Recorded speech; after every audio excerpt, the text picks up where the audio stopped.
இந்த காதல் அப்படின்னாலே ஒரு அவமானமா பார்க்குறாங்க. அது அன்பினுடைய வெளிப்பாடு தான். அத நம்ம எப்படி புரிஞ்சுக்கணுன்றத பொறுத்து. ஒரு தாய் ஒரு குழந்தை மேல வச்சிருக்கக்கூடிய அன்பு மாதிரி தான். இதுவுமே வந்து ஒரு புரிதல். இது எல்லார் மத்தியிலும் ஃபர்ஸ்ட் இதுக்கு ஒரு விளக்கம் குடுக்கணும். ஏன்னா பல பேர் வந்து ஒரு விதண்டாவாதமான விஷயமாவும் பார்க்குறாங்க. இது வந்து உணர்வுபூர்வமான விஷயமாவும் பல பேர் பார்க்குறாங்க.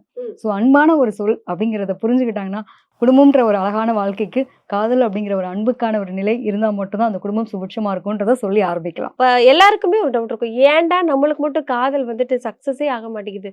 நம்மள பார்த்தாலே ஓடி போயிடுறாங்க அப்படிங்கிற மாரிலாம் இருக்கும். இந்த வருடம் எந்தெந்த எந்த ஐ மீன் 12 ராசிக்காரர்களுக்கும் கண்டிப்பா பார்த்து சொல்ல தான் போறோம். ஸோ எந்தெந்த ராசிக்காரர்களுக்கெல்லாம் வந்து காதல் கைகூடும்? இதெல்லாம் நியாயமா? இப்ப மத்தவங்கலாம் கோவிச்சுப்பாங்களே! எல்லா ராசிக்காரங்களுக்கும் எல்லா விதமான காதலுக்கான திருமணம் அப்படிங்கிறது இந்த வருஷத்துல பொதுவா என்னன்னா, 2026ல வந்து நெறைய பேருக்கு காதல் திருமணங்கள் சக்சஸ் ஆகக்கூடிய வாய்ப்பு அப்படிங்கிறது இருக்கு. கலப்பு திருமணங்கள் நெறைய நடக்கிறதுக்கான குடுப்பினை இந்த வருடத்துல உண்டு. சூப்பர். அதுல நெறைய பேருக்கு வந்து ரொம்ப சூப்பரா இருக்க போகுது. அதாவது நாங்க லவ் பண்ணிட்டு இருந்தோம். பட் ஆனா எங்க வீட்ல ஒத்துப்பாங்களான்னு தெரியலன்னு பயந்துட்டு இருந்தவங்க கூட போய் பேரண்ட்ஸ் கிட்ட கேட்டு சக்சஸ் பண்ணி கொண்டு போற அமைப்பு அப்படிங்கிறது இருக்கு.